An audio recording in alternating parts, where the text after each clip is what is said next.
I think she'll go to this race, and she's just a really smart filly. She's 16-1 or 20-1 in places. I can't really get my head around that. And he still won it strong at the layout. Look, I love the performance. I think he's going to go close in the Coventry.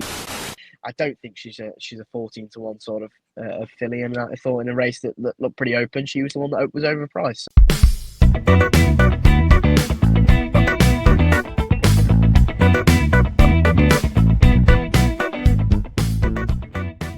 Hello and welcome back to the Only Fools of Horses YouTube channel. We're rolling on from Guineas action over at the Curragh last weekend into talking about Royal Ascot. Yes, the marquee meeting of the flat season is very nearly here, a few weeks away, and we're going to take a little Ante-post look into Royal Ascot, a couple of early fancies for the Royal meeting, as well as this weekend's action. It's maybe not the most glorious action in the world, but there are some markets priced up already. We've got a couple of early fancies, and hopefully we can land on a couple of winners. Bit of a stretch one this time. Myself, I'm in a cap because my hair looks awful, but it's Millhouse Racing and Tony Carroll. Harry's on his way back from work, so he's in the car, and he's a touch on the ill side. And Lee, well, Lee is just the stability of the video. He's just in the usual place, and we can always rely on Lee to be there.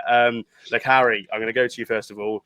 You're maybe not the most well person in the world, but you are such a trooper that you're on. How was last weekend, the Curragh action? Do you enjoy it? And or how are you on a scale of 1 to 10? This is such a dickhead. Scale of 1 to 10, how I feel is probably -3. Yeah. But I do go to Shanty on Friday, so I'm looking forward to that. So I need to kind of get myself better for that. And the weekend itself, I thought Sunday was better than the Saturday, personally. I really enjoyed seeing Late Victoria. I thought that was a fucking monster. I thought that was a huge run. And Port Fortuna as well. I was listening to a few podcasts, and they apparently had heard that Port Fortuna was 85% fit. So I thought what she did to the filly in second, I thought the filly in second would probably win. Definitely win next time out. I thought the front two were miles clear of the rest, and Port Fortuna was just miles clear of the second, in my opinion. So. Look, it was a great weekend. Obviously, Royal Ascot on the horizon, but we've still got plenty of racing. We've got the Derby obviously coming up next week. So I'm going to see a Derby on Sunday, the French Derby, which should be really good. Yeah, you're a well-versed man off to Shanty. That should be very exciting. Lee, we're going to talk a little bit about Royal Ascot and just sort of the weekend coming up. Are you looking forward to counting down the days to Royal Ascot? Is it a meeting you sort of tend to look forward to in general? Yeah, look, Ash, I'm just going to quickly touch on which we did mention before there. Look, the people of Liverpool, obviously, some mad scenes there yesterday as we record, and thoughts and prayers to all them, because like I always think my bit solace in something that I enjoy is talking to you lads and talking about the racing and going racing, and to think that you can't just even go and enjoy the simple stuff now without mad stuff happening is just crazy. So look, thoughts and prayers to them. But look, it was a good weekend at the Curragh. Gone, Field of Gold, impressive. Lake Victoria, very impressive. I did for coppers. I took her on just because I thought it was a bit disappointing, but she was just clearly the best in the race. The one again, it kicked myself. My rule of kind of play with betting, just back the best horse in the race. That sounds simple, right? By the way, but even taking in factors like ground and trip and things, like I can be versatile with the ground, I can be versatile with the trip and stuff like that. But the form is key. Port Fortuna, Lake Victoria, kind of clear on ratings, Group 1 fillies, best in the race, and I went against them, to be honest. So, but look, I had a couple of good winners, and. Look, should I roll on to me? We're going to mention Ascot. Should I roll on? Yeah, look, we'll seamlessly transition into it. So we're going to talk about Royal Ascot, just early fancies that we have to give to you. And well, Lee, I think two horses you want to talk about are two horses that ran on the weekend. Impressive performances. Short enough now in their respective races for Royal Ascot, but you just see them as main hopes. So look, we'll go into it. So Lee, yourself, your Royal Ascot sort of horses you want to highlight? Well, look, there are the two from the weekend. First of all, Albert Einstein. The word was before debut, like this was the one to follow this season. And he duly obliged over 6 on debut, had the right kind of credentials from, breeding pedigree, all that stuff. But, and the vibes were strong. I always question Aidan's first time up. I'd rather, just sit and wait. And yeah, look, after that, Albert Einstein was 5s. I managed to get a bit of 5s. I did, look, for this type, it is trumpeting, but I did put it up at 5s. And I still think it's 6-4. He's just the one to beat for the Coventry. That run the other day, he sat in behind the right horses. The 2 horses who had form. One won the kind of like I think it was the Brocklesby over there or whatever it was. The one who finished runner-up, ran a solid race, had solid form, 2 runs to date. The other horse as well, there was kind of form lines crossed in with the winner of the opener there at the Curragh as well. And then were the 2 ones, the right ones to beat from that race. It was a step up in the next side, right direction. And I think done plenty wrong. Was free. It was a bird, I thought, in the first few furlongs. Was drawn to the side. I think was 6, nearest to the side, stand side. They kind of merged over and crossed over him, and he's had to then come 3 deep, and he still won it strong at the lay. I love the performance. I think he's going to go close in the Coventry, and he's got a high rate, and I can't remember off the top of my head. It was Pete Risk for Rewards, who's a pal of ours. He put it on, and it got a high rating from it. I think it was only one of Aidan's or something who went into Coventry higher. So anyways, yeah, Albert Einstein 6-4, Coventry. I think it's fair dues, There's also that Field of Gold goes into the St. James's Palace. Even money now. Look, if I have missed the boat with that one, I have to say. But it's a horse I backed in our Guineas at Newmarket. Backed it there the other day. Duly obliged. I got a little bit of me dollar back. That'll do me. But Powered Home was just much the best, wasn't he? And even he done not wrong, but he was trapped out wide, and he had more to do than maybe some of the other ones, and he still powered away and done it well at the line. So yeah, so if you can take 4-1 your double, but me bet play, I would just say Albert Einstein is probably just going to be the best in that race. What we've seen so far, plenty can step forward, but so far 6-4, I'm still happy with taking that. You can get 4-1 the double, even money, double up or whatever with Field of Gold in the St. James's Palace, which is, again, I don't know what's in behind at present. I think he's got some of them covered. Cosmic, what's the Cosmic one that was second there the other day? Yeah. Cosmic, yeah. I think he's got him covered and stuff, and he's around 6, is about 3rd, 4th favourite. So, yeah, look, 4-1 your double, but Albert Einstein, Coventry, Royal Ascot, that's me tipple for now. Definitely, yeah. I mean, I think it'd be interesting to see where Shadow of Light goes, because Charlie Appley said they were looking at the Irish Guineas, but as in, we'll see what happens in the Irish Guineas, and we'll decide if we go St. James Palace or Commonwealth Cup with him. Just to play like a question back to you, so do you think, like, now looking at it, like, well, look, I thought it was Jockey Era, but do you think now P was the best in the Newmarket Guineas or not? It's an interesting one, I suppose. It's interesting because I think Ruling Court was very good.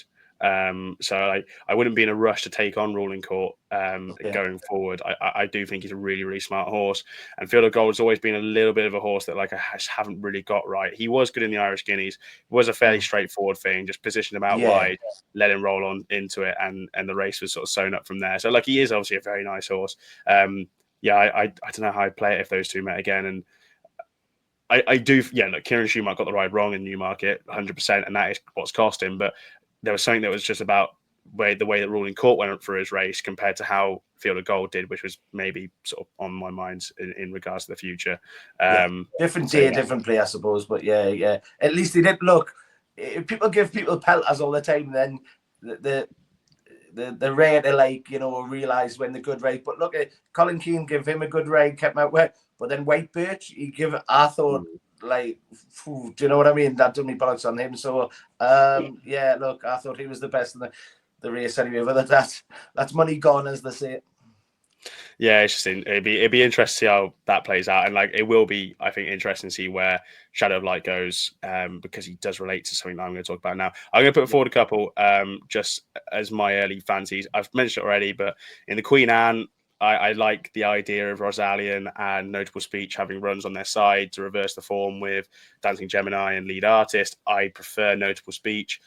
I'm putting the St James's Palace run from last season sort of out of the way. I'm happy to forgive him for that. I think he's a naturally just an absolutely beautiful horse. Really got plenty of talent about him. Travels at such a high cruising speed. Can go on quick ground. I really like him, and I'd be interested to see. He travelled so strongly into that lock-in. I thought he was going to win and just run out of puff. And it seemed to all the world that Charlie Appleby was using that as a run for the Queen Anne. So I'd fancy Notable Speed.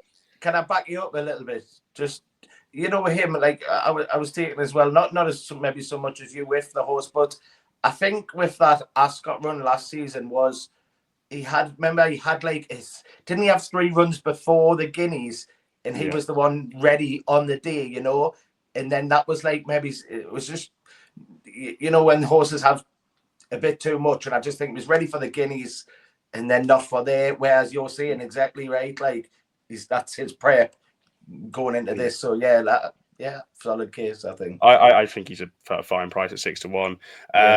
In the Queen Mary, I think it's a really open race. It's obviously a 2-year-old race, and it's not something I want to be getting too stuck into. But Harry's Girl is a horse I really have warmed to for Richard Hannon. It should have won last time out. Ash, just on her. I was at Newmarket when she won on debut, and actually, funnily enough, I overheard Richard Hannon speaking, and he goes, "It's got no chance." I am 99% sure it was Richard Hannon that said it. So I went because I'd already backed her, just simply out of being the name Harry's Girl. And then when she came back, they were talking about the is it the Super Sprint or something? Newbury, That's what I heard. That was after the debut, and I was a little bit sick that she got beat at York. But I'm sure you're going to put a nice case forward saying, I don't. What's the difference? I don't know when the Super Sprint is off the top of my head. I'm not too clued up with the flat calendar itself, but I'd assume it's towards July time or something. I think it's July time.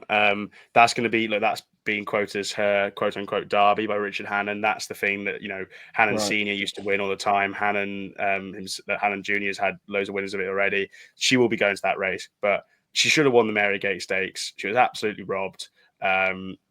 I think she'll go to this race, and she's just a really smart filly. She's 16-1 or 20-1 in places. I can't really get my head around that. She's going. Whereas with Lady a Man, I can't remember if she was going to this race or if she's going somewhere else. I think I got a quote somewhere about that, but I was pretty sure she might be going. There's a bit of uncertainty about where she's going. Harry's Girl is a huge price. I fancy her in the Queen Mary at this early stage. And then in the Commonwealth Cup, it's a race that will be interesting to see how horses play out, where they go, if horses turn up. It's a race I do like because you kind of know enough about the juvenile form from last season into these 3-year-olds, and you get to sort of work out these horses who maybe have tried Guineas distance and just haven't stayed, or these horses that just are out and out speedy horses and have been campaigned like that. But I thought Babucci's form got a real form boost on the weekend. Obviously was 4th behind Lake Victoria at Newmarket last season on soft ground in the Cheveley Park. Don't think the soft ground would have been really to her liking, but her form of beating Whistle Jacket last season, Arizona Blaze last season, Shadow Army, Camille Bizarro, California Dreamer, I think it's all working out really quite nicely. She looked really good when beating Whistle Jacket quite recently in the Lacken Stakes. She's 4-1 now for the Commonwealth Cup, and she's going to this race. I don't mind her at all, really. She'll be very interesting. So, if you know to a speech, Queen Anne, Babucci in the Commonwealth Cup, and Harry's Girl in the Queen Mary for me. Harry, you don't have any Royal Ascot, but just from the weekend gone, was there one performance that you were really quite impressed by?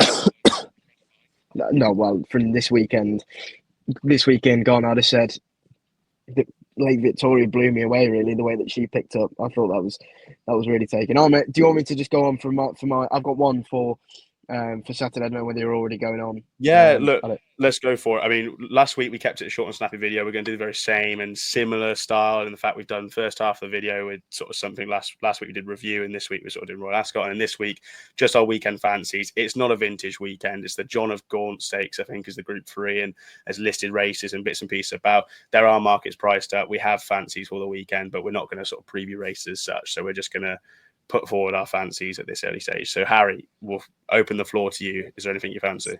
Yeah, there is one that stood out, and I thought it was a big price. I thought Chorus in the Nifty 50, I think it's called, at Haydock. I thought she was a big price. Look, she's very, very green last year. This off the top of my head, so I think she won a Newmarket handicap.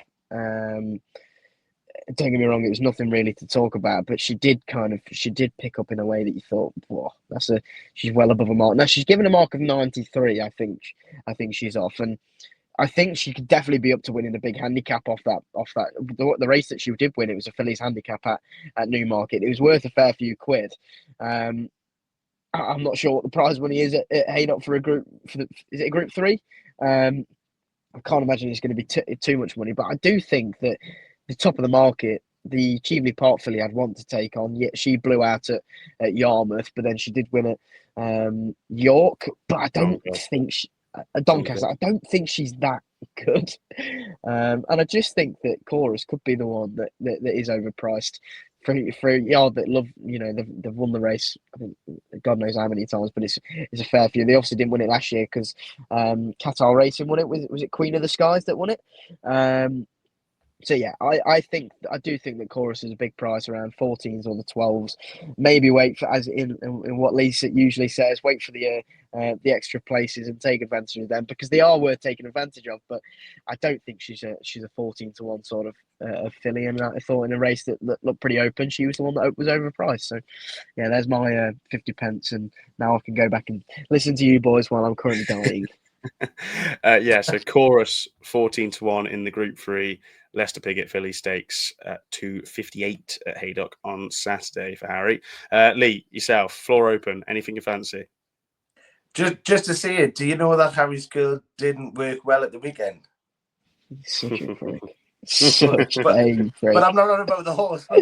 Right. Okay, swiftly move on, gents. Anyways, I'm only joking.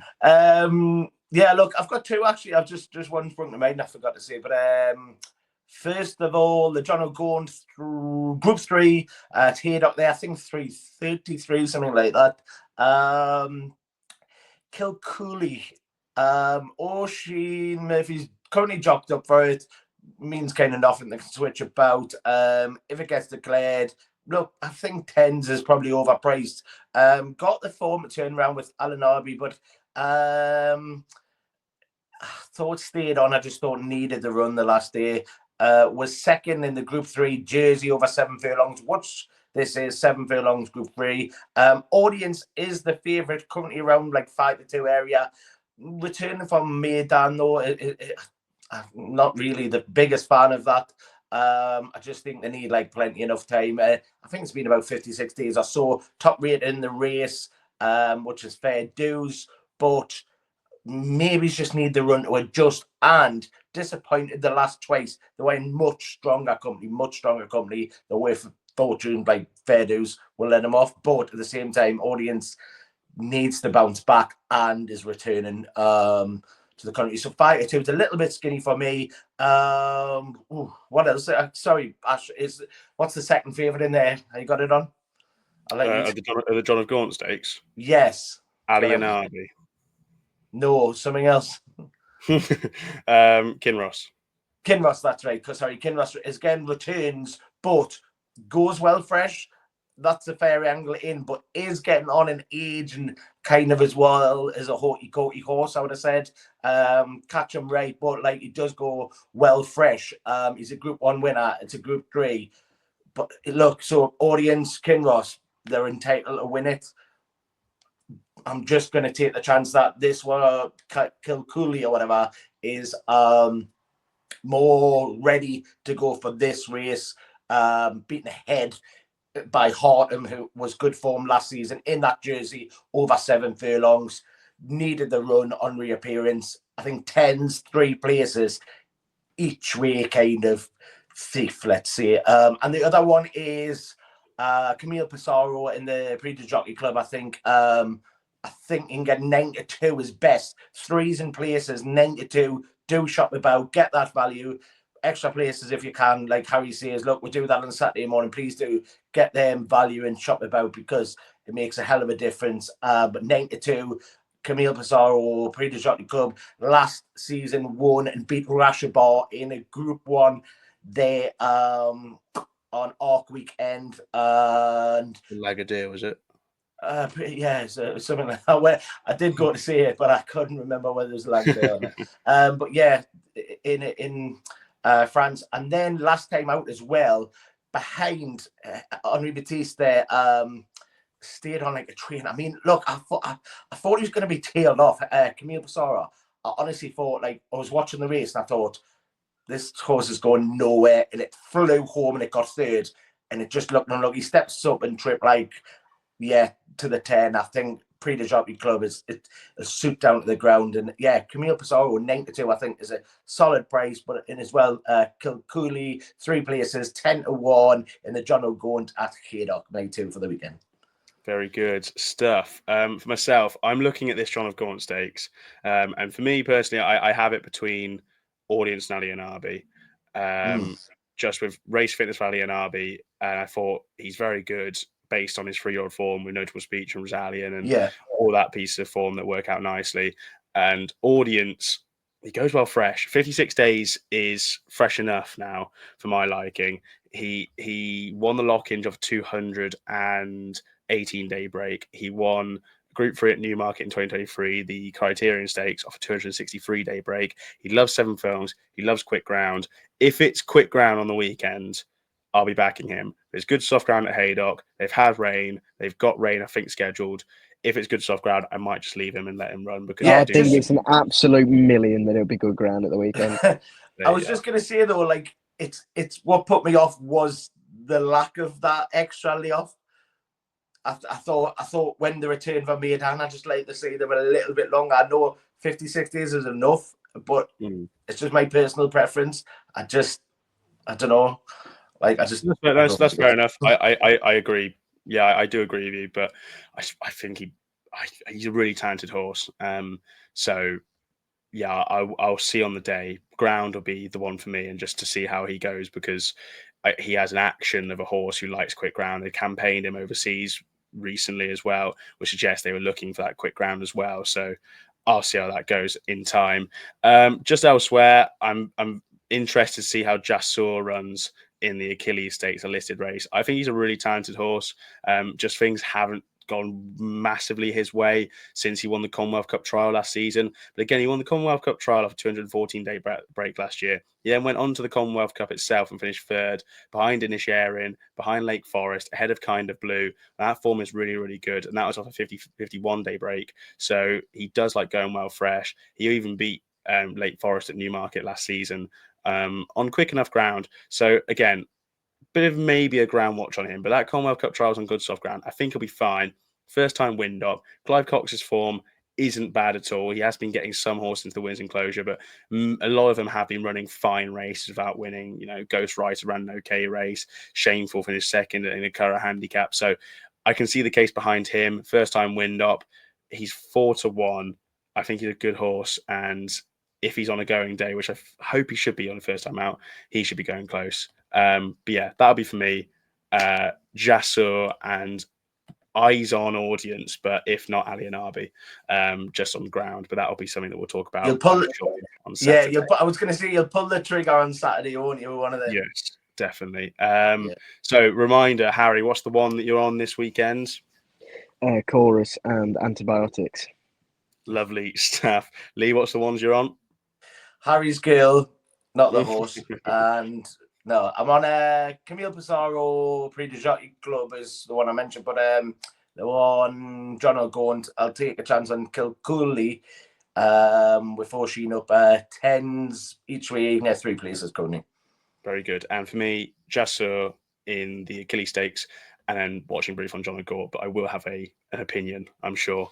That's all for this video then. We'll be back, I'm sure, Saturday morning. Harry, if you are fit and well and you're not declared a non-runner in the morning of Saturday, are you?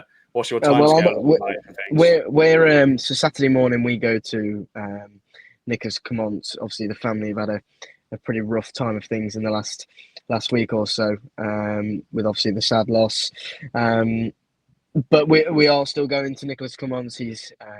It should be a great morning, with all of the clients that we've got going down there, and the rest of the Saturday will be.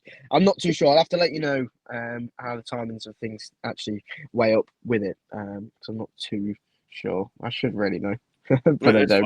We'll touch base. We'll touch base. Yeah, No but then obviously Sunday will be racing. So I'll cheer on Camille Pissarro for you, and if I get any French words, not that I'll know anything about French, I can't really speak Bon it, but chance. I'll I'll let you know. Apparently, last time Mark, my boss, he did say they got word for one last year in an amateur riders race. In the last race, and Nicholas Cumont came into the restaurant and said, "Back this horse, this will not lose." And apparently everyone was like, why? And he said, well, it's the only jockey in the race that can actually ride.